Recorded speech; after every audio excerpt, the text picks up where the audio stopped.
할렐루야. 오늘 주님을 믿음으로 또 사랑으로 교회 나와서 예배하는 여러분 모두에게 주님께 은혜와 평강과 복이 넘치기를 예수님의 이름으로 축복합니다. 아멘. 이상한 질문 같지만 너무 당연한 질문.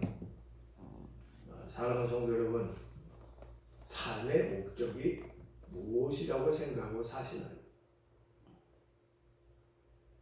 내가 왜 사는지, 무엇을 위해서 사는지, 이걸 우리가 항상 생각하며 목적이 흐려지지 않게 정리하면서 사는지, 아니면 무조건 먹고 마시고 피곤하면 자고 일해야 되면 일하고 놀러 갈 수 있으면 놀러 가고 그렇게 사는지를 우리가 잘 들여다보셔야 합니다. 종종 말씀 나눕니다마는 노아의 홍수 때 롯 시대 소돔 고모라서가 하나님께서 유황불로 심판을 받고 노아 때 홍수로 다 심판받는 그 당시의 사람들의 삶의 모습을 예수님께서 진리하신 말씀이 뭐냐? 주님께서 따로 말씀을 깨어닫게 하시는 것들에는 그 당시에 사람이 아니고 짐승이었다. 짐승 정도 됐기 때문에 심판받았다. 오늘 우리가 살아가는 이 세상이 짐승 같지 않아요? 사람들이 하는 게. 어쩌면 이렇게 악한 사람이 무법천지 사람이 체면도 없고 낯도 없고 부끄러운 것도 모르고 어쩌면 매국노가 이렇게 가득 찬 나라가 됐나. 심판하실 때는 그 시대 사람들이 먹고 마시고 장가들고 시가고 사고 팔고 심고 집을 짓더니 심판받았다. 그건 일상적인 생활이요. 그건 죄가 아닙니다. 그런데 그 말씀 속에 담겨지는 내용이 뭐냐? 그 당시 사람들은 삶의 목적도 없고 목표도 없고 하나님도 없이 그저 짐승같이 먹고 마시며 사는 것만 살았다는 거예요.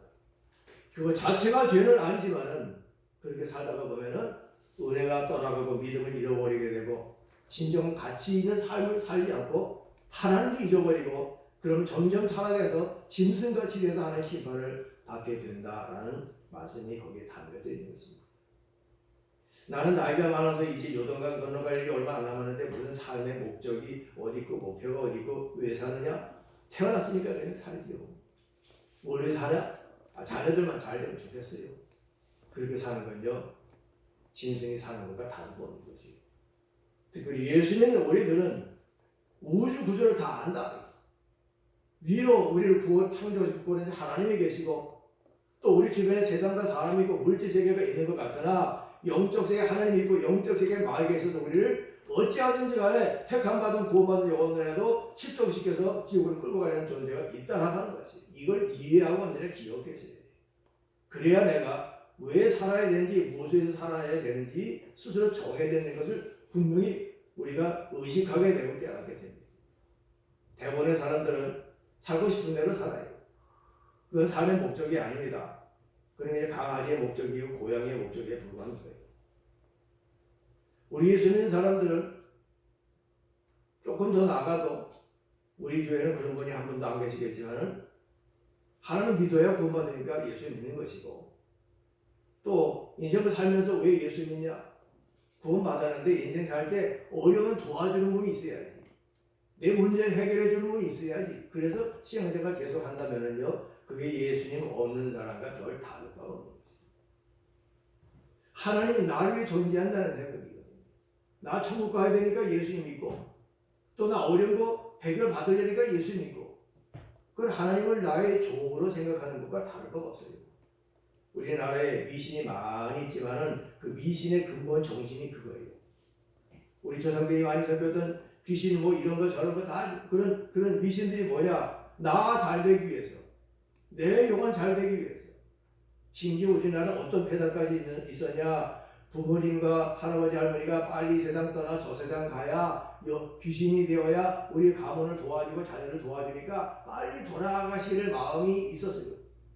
뒷방 영감 할아버지로 그러다가 돌아가시고 나면 제사를 지성을 드리는 것이. 그 마음 중심에 뭐예요? 나 현재 나 잘 먹고 잘 사는 거 이거 목적이 있으니까 부모도 없는 것이 귀신 돼야 날 도우니까 그런 잘못된 철학 때문에 부모에게 불효 같은 조도 같지만 불효를 많이 저질렀다. 진정한 삶의 목적은요 하나님 자신이에요. 하나님이 우리 삶의 목적이에요.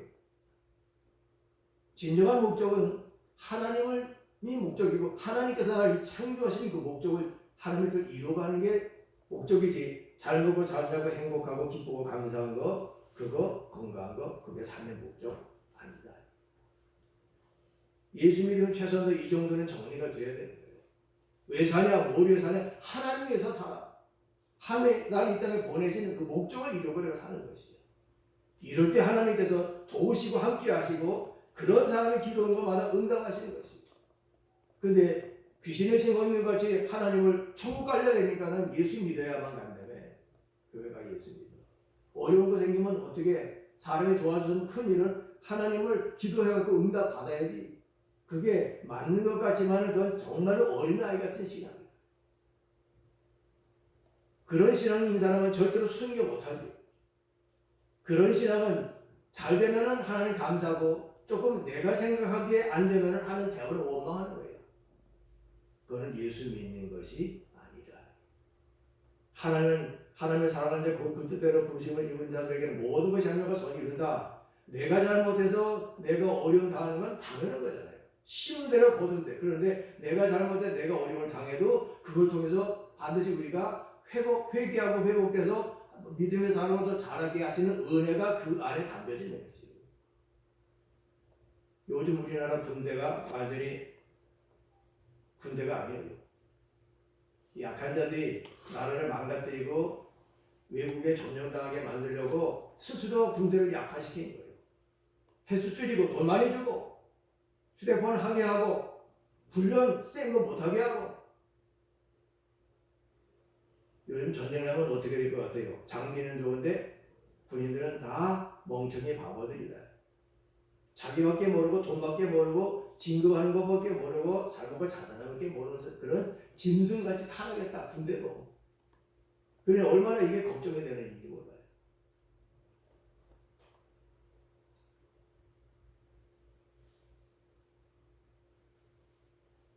사랑하는 성경, 우리가 삶을 살아갈 때 예수 믿는 자로 살아갈 때 갈등을 가진 것, 가장 중요한 갈등이 있어요.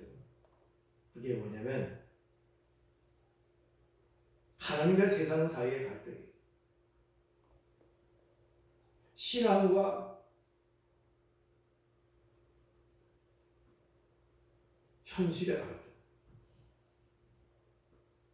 순교란 뭐죠? 현실이 죽는다고 해도 신앙이 우선이기 때문에 예수 믿고 죽는 거예요. 기쁨으로. 그 하나님의 천국 안 데려가겠습니까?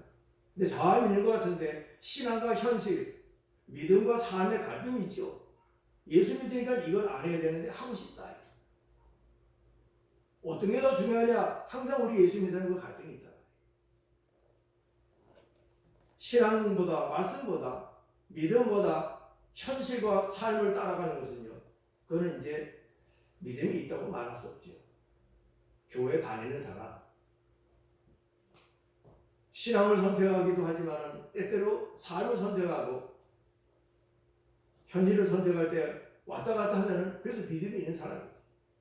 그러나 갈등하는 것이요, 넘어지는 것입니다. 실패하는 것이죠. 때때로. 진정한 성도라고 하면 100% 신앙, 100% 믿음 편에 서는 것이고, 예수를 열심히 믿을수록 사실은 현실의 모든 조건들과 상황과 이런 환경들이 우리가 예수 잘 믿도록 놔두지 않고 도와주지 않고 방해한다. 뭐하게 우리 예수 잘 믿으라고 박수하고 격려하고 용돈 준 게 아니에요. 어떻게 하면 한 사람에도 무너뜨리려고 하는 것이죠. 아마 여러분 대부분 그런 갈등이 있었을 것이고 앞으로는 있을 것이고, 신앙이냐 현실이냐 믿음이냐 삶이냐, 그게 하나 되면 좋겠는데 이게 다르다. 그 가운데서 머뭇 이리 갈까 저리 갈까, 예수 믿는 대부분 그렇게 산다. 제가 언젠가 이런 주제를 가지고서 말씀을 전한 적이 있는데, 우리 교회 말고요, 사람들이 다 정말 뒤집어질 정도로 은혜를 받는 거예요. 왜요? 다 그런 갈등이 있으니까. 왜 제가 그런 말씀을 전할 수 있었을까요? 주님께서 내 사랑 받은 건데 그런 갈등들이 있는 걸 깨닫게 하셨기 때문에. 적당히 현실 따라갈 때는 현실 따라가고 적당히 예수 믿을 때는 믿고 그런 게 아니 그런 속에서도 갈등하지 않은 사람은 그건 좀 이상한 사람이죠. 정상적인 그리스도인 구원받은 사람은 내 인생 속에서 삶 속에서 삶을 따라가기도 하고 신앙도 지켜야 되는데 이거 둘 다 어찌 해야 될지 갈등이 요소가 반드시 있어야 되는 것이지 그게 없다면은 아직 믿고 구원받은 게 아닙니다. 오늘 성경 본문 말씀은 다윗이 골리앗과 싸워서 이기는 그런 내용의 말씀입니다. 일상적으로 상식적으로는 다윗의 패배가 당연해요. 사울 왕도 웬만한 사람보다 어깨에서 머리까지 다 큰 왕이에요. 이 사람도 어려서부터 용사인 힘 있는 사람입니다. 그런데 골리앗 앞에서 꼼짝 못하는 거예요. 골리앗이 어느 수치로 계산하면요 2m 97, 95 지금 한 3m 정도는 체격이에요. 힘이 얼마나 강하겠습니까? 전쟁 나와서 골리앗이 맨 앞에 나와서 이스라엘 백성을 모욕하고 하나님을 모욕해도 아무 말도 못하는 거예요. 도전해도 거기에 응하는 자가 아무도 없습니다. 사울 왕도 대꾸도 못하는 거예요. 다 두려워 떠는 거예요. 근데 소년 어린 아이 다윗이 와서 담대하게 싸워서 이겼다. 그 골리앗을 죽임으로 블레셋 군대로 완전히 끝장을 내버렸다. 그 사건이 성경에 참 너무도 위대한 이런 승리의 사건이에요. 우리는 어디다 초점을 맞춰야 되죠? 그런 것보다가 아니라 다윗이 왜 이겼냐? 무엇 때문에 이겼냐? 소년에 불과했는데 그것을 깨닫고 그것을 우리가 배워서 우리가 신앙과 현실, 믿음과 삶의 갈등 속에서 이겨야 되거든요. 우리 남은 인생 속에는 어려운 일이 많이 벌어질 겁니다. 지금 이 정도가 아니고 점점 더 어두워질 거예요. 비관적으로 부정적으로 보고 말하고 하는 것이 아니고 현실이 사실이 그렇고 주님께서 이미 다 우리에게 깨닫게 하시고 다 예언된 말씀 우리는요 그 암담한 현실 속에서 믿음으로 나가지 않으면 거기에 함몰되어서 멸망할 수밖에 없다는 것을 깨닫게 하시는 것입니다. 현실적으로 상식적으로 전쟁을 그냥 싸웠으면 어떻게 됐을까요? 당연히 이스라엘이 끝장났겠죠. 골리앗은 혼자만 골리앗이 아니고 골리앗의 그런 같은 체격의 용사가 형제가 넷이나 있어서 5명이었죠. 그뿐만 아니라 그런 거인들의 거인족이 이 중동 지방에 좀 있었다고. 계속해서 골리앗 죽은 다음에도 다윗 왕이 나에게 들어가 왕이 돼서 이렇게 하는 과정상에서도 그런 자기 신하들이 그 거인족을 다 죽이고 전쟁에서 다 진멸하는 내용들이 성경에 다 나옵니다. 어떻게 이기냐? 다윗이 패배가 확실한데 왜 다윗이 승리했고 왜 다윗은 담대하게 나갈 수 있었을까? 소년이 어린아이가 담대한다고 이기는 게 아니잖아요. 가장 중요한 요소 중에 하나는 뭐냐면요. 우리가 누가 커 보이냐. 사람들은 믿음이 없기 때문에 사울 왕도 하나님이 안 보이는 거예요. 뭐만 보여요. 현실에 있는 골리앗만. 우리 인생을 살아온 인생을 되돌아보고 앞으로 인생 속에 현실은 눈에 보여요. 그런데 영적 세계는 눈에 안 보이기 때문에 사람들이 자꾸 이걸 잊어버린다, 놓쳐버린다. 사울 왕도 자기가 하나님께 기름 부었고 왕이 된 사울이에요. 그런데 골리앗 앞에서 하나님 찾을 생각도 못하는 거예요. 현실이 너무 크니까. 우리가 앞으로 살아가는 삶 속에서 현실적인 문제가 골리앗까지 큰 문제를 만날 수도 있다. 그러나 우리에게는 오늘 하나님 뭘 가르쳐 주는 거예요? 이길 수 있다. 그거 가르쳐 주는 것이. 현실의 문제에 함몰되지 마라.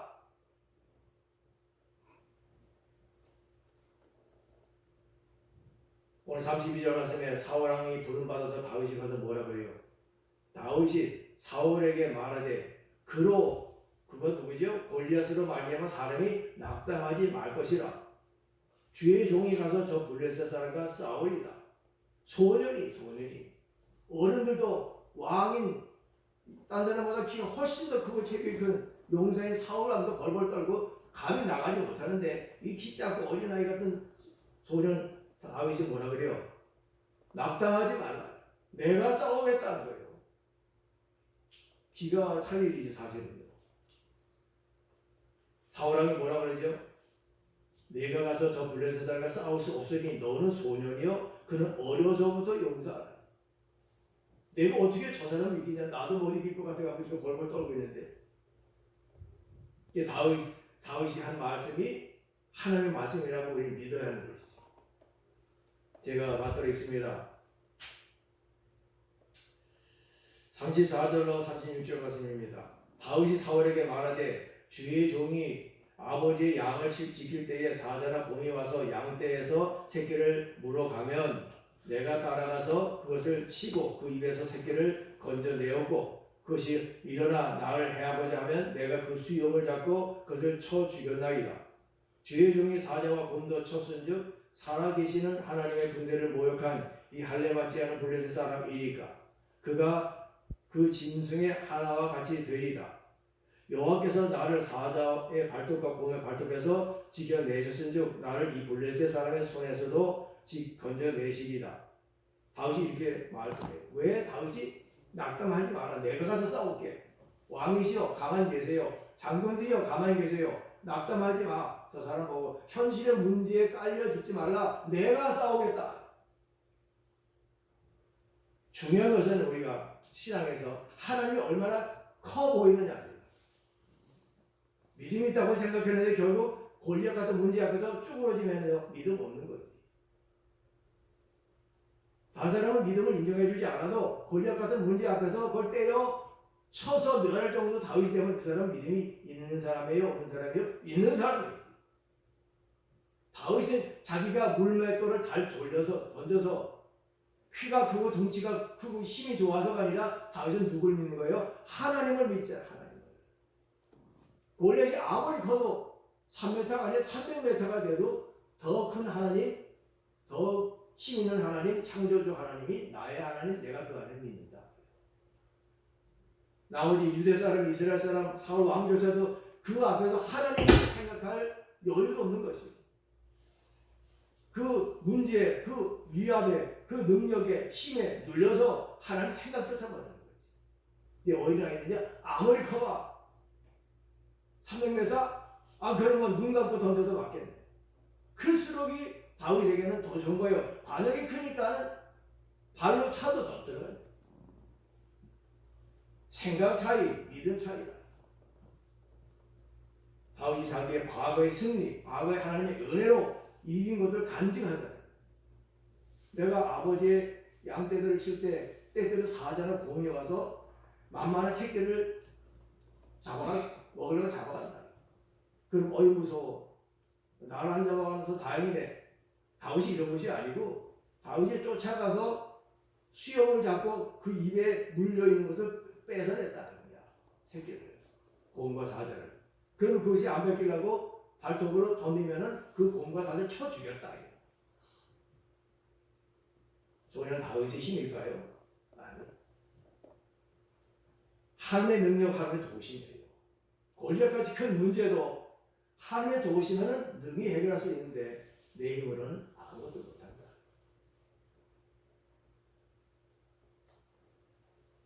오늘 주보상자에 보면 말씀 위에 세 개가 그 바로 앞에 있는 사무엘상 16절 말씀이에요. 제가 읽겠습니다. 여호와께서 사무엘에게 이르시되 내가 이미 사울을 버려 이스라엘 왕이 되지 못하게 할 것을 내가 그를 위하여 언제까지 슬퍼하겠느냐. 너는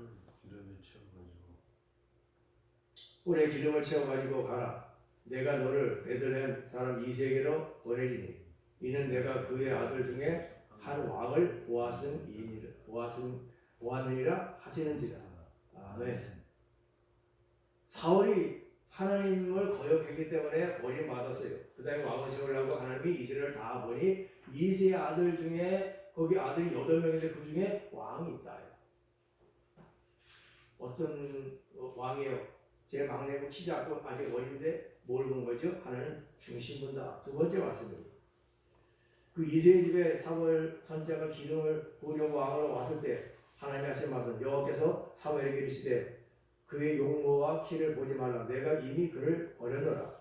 내가 보는 것은 사람을 같지 아니하니 사람은 외모를 보거니와 나 여호와는 중심을 보느니라 하시더라.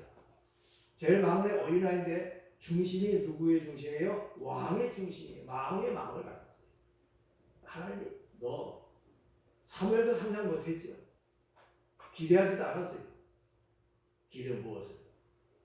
기름 붓고 나니까 어떻게 됐나? 12절부터 13절은 같이 씁니다. 12절 13절 시작. 이에 사람을 보내어 그를 데려오매 그의 빛이 붉고 눈이 빼어나고 얼굴이 아름답더라. 여호와께서 이르시되 이가 그니 일어나 기름을 부으라 하시는지라. 사무엘이 기름 뿔병을 가져다가 그의 형제 중에서 그에게 부었더니 이날 이후로 다윗이 여호와의 영에 크게 감동되니라. 아멘. 성령 충만 받았다. 그래서 했다. 하나님 함께 하니 했다. 그런 경험이 있고 내가 이 블레셋 사람한테 쳐 죽일 수 있습니다. 몸과 사자가 양 새끼 훔쳐가는 거 내가 그걸 수염을 잡아 입을 벌려갖고 빼내냈다. 삼손보다 힘이 더 센단 말이야. 그리고 자기를 해치려고 하면 쳐 죽였다. 이 골리앗쯤이야. 이거 내가 죽일 수 있고, 그리고 하나님께서 몸과 사자로부터 날 지켜줬으니까 이 사람부터 날 지켜줄 것이라고 날 믿는다.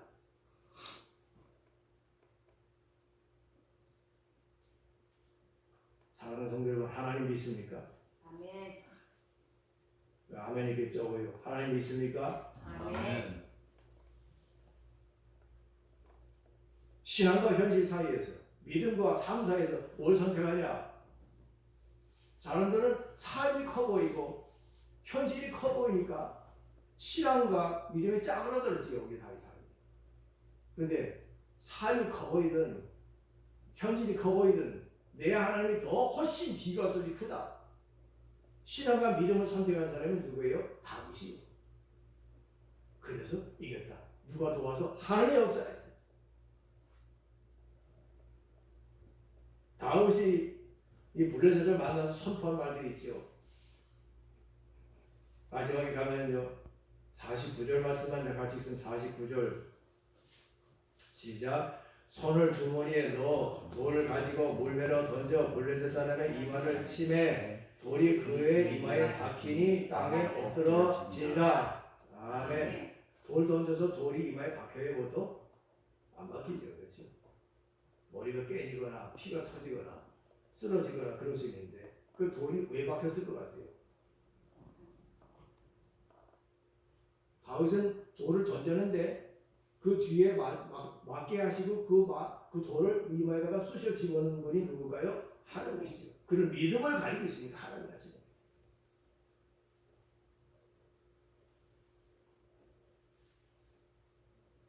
사실 45절부터 47절까지 이 말씀은요 집에 가셔서 한번 깊이 묵상해 보셔요. 다윗이 얼마나 하나님에 대한 확신이 컸고 얼마나 담대했는지, 그리고 얼마나 하나님을 영화롭게, 하나님의 영광을, 하나님의 이름이 욕되게 하지 않게 하려고 그렇게 중심에 하나님을 향한 마음이 있었는지를 한번 우리가 살펴보시면 더 은혜가 될 줄로 믿습니다. 아멘. 성도 여러분, 우리가 하나님을 얼마나 믿냐 거기에 대한 것이에요. 문제는 클 수도 있고 적을 수도 있어요. 다른 사람은 골리앗이 크니까 꼼짝 못해, 옴짝가서 못해. 현실의 문제에, 삶의 중요성에 끌려다니는 것이에요. 많은 사람이 그러죠. 예수 믿으면서도. 삶이 먼저.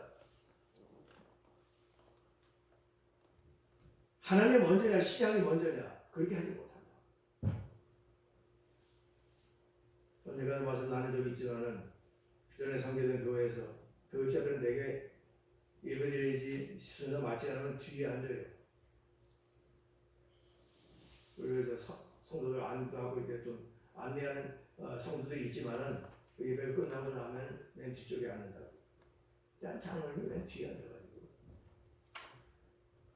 전화 오면 나가서 받고 전화도 또 앉았다가 전화 오면 또 나가서 앉고 그런 거예요. 참 어떻게 보면 딱하기도 하고 장로님식이나 돼가지고 현실은 뭐 사업 때문에 그런지 어떤 개인적인 일 때문에 그런지 모르지만 사업상이라고 해도 다른 사람들에게 나 예수 믿는다, 이 시간은 여기서 몇 시간, 예배 시간이니까 다른 시간에 얘기하고 통화하자고 얘기 못하냐.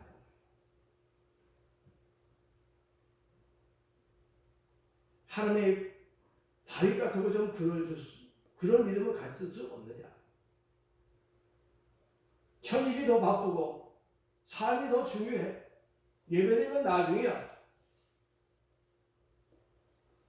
그렇게 사는 성도들이 많지 않습니까? 다윗은 다른 게 아니었어요. 하나님이다.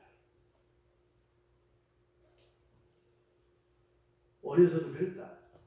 하나님의 수많은 이스라엘 백성들 가운데 사울 왕을 떼어내고 그 다음에 누구 왕 시킬까? 어린아이 2세의 아들 8명 중에 맨 꼬라비 아이 그분이 그게 왕의 마음을 가졌다.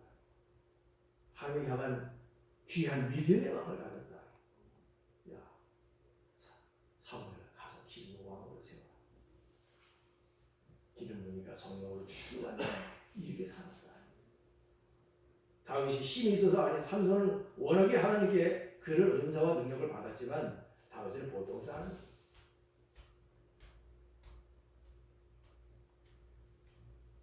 우리가 이 마지막 때를 살아갈 때 중요한 것은요, 하나님을 바라보는 거지. 골리앗이 현실에 내 눈에 보이고 하나님이 안 보여도 영 안으로 믿음으로 이것과 비교할 수 없는 큰 하나님을 우리가 봐야 돼요. 히브리 12장 2절을 이렇게 말씀합니다.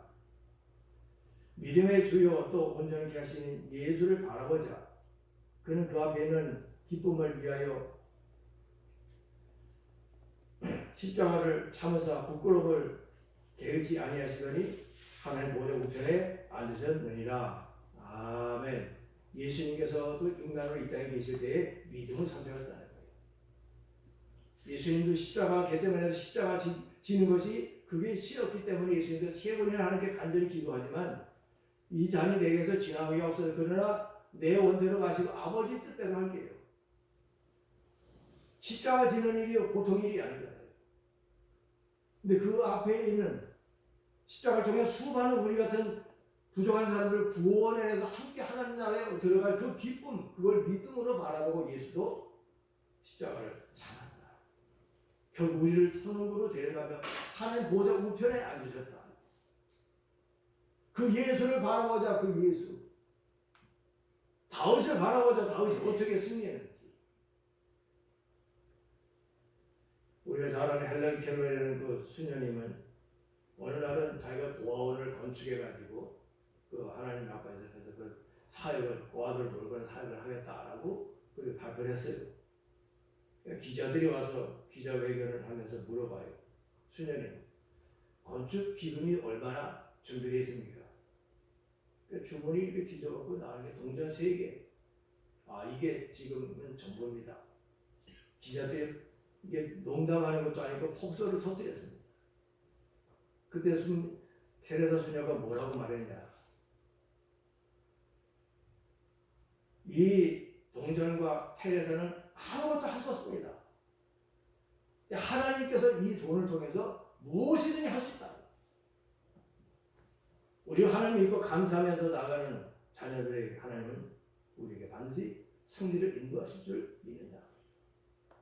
기금이 많아서 아니고 내가 젊어서도 아니고 남자라서 능력이 있어서 아니고 건축가라서가 아니라 나는 동전 3개밖에 없고 나는 작고 나이들은 노인에 불과하지만은 하나님께 이 돈이 드려지고 하나님께서 역사하시면은 하나 갖고도 아무것도 없어도 하나님이 모든 것을 할 수 있다는 거예요. 그걸 믿는 게 예수 믿는 것입니다. 성도 여러분, 앞으로 더 어두워지고 어려지겠지만은 내 맘대로 안 된다고 뭐만 불평하고 낙심하지 마시고. 다윗이 그래요. 낙담하지 말라. 아마 다윗에 비하면 사울 왕이 2배는 키가 더 컸을 거예요. 많은 형님, 차군이 3분도 거기에 군대로 나와 있고 장군들도 있는 앞에서 요만한 아이가 낙담하지 말라. 내가 싸우리라.